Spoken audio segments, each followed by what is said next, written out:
কেমন আছেন? আপনাদের মাঝে আবার চলে আসলাম একটা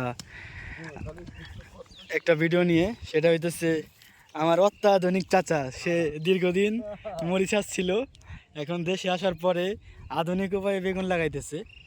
এইটা মাত্র চলে বাংলায় আশ্বিন মাস। তো ফার্স্ট টাইমে ভাদ্র মাস, হ্যাঁ ভাদ্র মাসের শেষ পর্যায়ে আর কি, আশ্বিন মাসের এখন আসে নাই। তো আমাদের এলাকায় যারা নাকি থলে ফেলায় চারা দিয়ে ওগুলা লাগায়, সেগুলো হইতেছে আপনার আশ্বিন মাসের শেষে লাগায়। বাট আমার কাকা হইতেছে 1 মাস আগে ও গেম লাগাইতেছে। এই যে চারাগুলা, হ্যাঁ এগুলা হচ্ছে, এই যে চারাটা ভালো মতো দেখাই। এই যে চারাটা, এটা কোকোপিটের মধ্যে লাগানো হয়েছে। একটা চারা 3 টাকা পিস পড়ছে। সব কিছু একদম তৈরি করে দিয়ে আইছে, বীজ দিয়ে আইছে। তো 3 টাকা, কারো কাছ থেকে 2.5 টাকা 2 টাকা নেয়, যে যেমন নিতে পারে আর কি।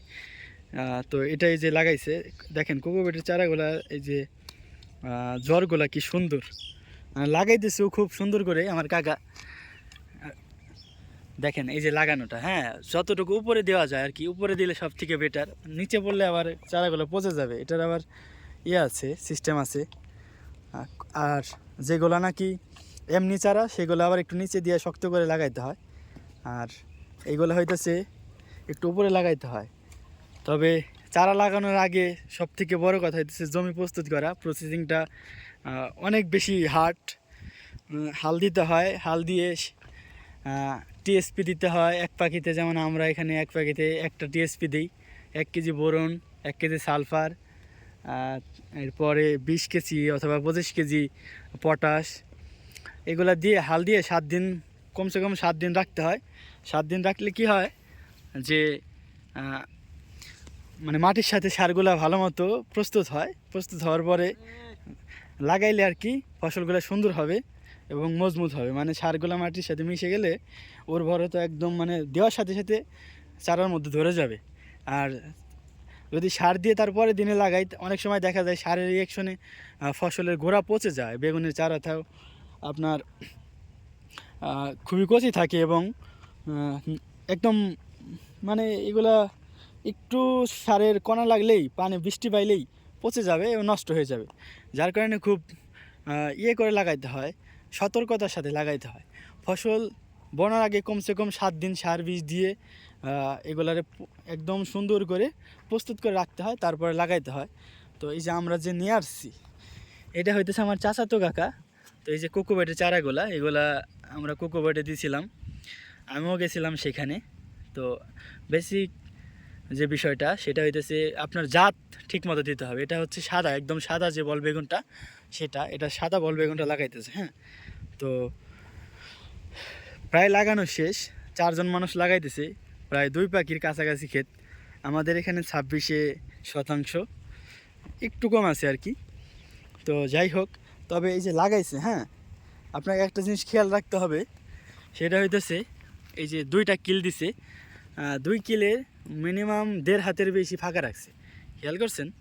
আমি যদি আপনাদের একটু মেপে দেখাই, হ্যাঁ একটা আপনার এই যে 1.5 হাত, হ্যাঁ 1.5 হাত, যেমন যেমন ধরেন যে এই যে আপনার এই যে 1 হাত, হ্যাঁ আর হচ্ছে এই যে প্রায় 1.5 হাতের কাছাকাছি, 1.5 হাতের কাছাকাছি যদি কিল দেওয়া হয়। আর আপনার হচ্ছে এখানে ওইখানে 1.5 হাত, মানে 1.5 হাত অ্যাভারেজ রাখতে হবে।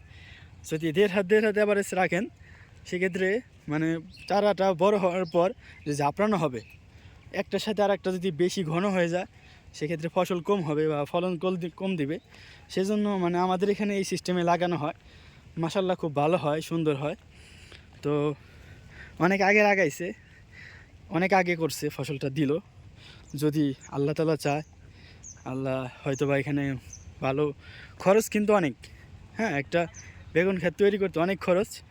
তো এটা আগুন লাগানোর কারণে যদি ভালো টাকা পয়সা পায়, সেটা আল্লাহ তাআলা ভালো জানে কি হবে। তো যদি আরও কিছু জানতে চান এই বিষয়ে বিস্তারিত, তাহলে অবশ্যই কমেন্ট করে জানাবেন, আমি আপনাদের বলার জন্য প্রস্তুত। ঠিক আছে? আর আমার চাচা বলতেছে, যদি আপনারা কেউ জানতে চান তাহলে আমার চাচার কাছে আসতে পারেন। আমার সাথে যোগাযোগ করবেন। আমার এই আধুনিক চাচা, আধুনিক কৃষক, হ্যাঁ, অবশ্যই সম্মান করতে হবে, সম্মান দিয়ে কথা বলতে হবে, সম্মানিত কৃষক বলতে হবে। কারণ হচ্ছে কৃষকরা কিন্তু বাংলাদেশের শক্তির মূল চাবিকাঠি। কৃষকরা যদি ফসল তৈরি না করতো তাহলে কিন্তু আমরা যে 40 টাকা কেজি বেগুন, 50 টাকা কেজি বেগুন খাই, যদি ইম্পোর্ট করতে হতো তাহলে কিন্তু 150 টাকা 200 টাকা কেজি খাইতে হতো। তো সেক্ষেত্রে আমাদের অবশ্যই সম্মানের সাথে কথা বলতে হবে।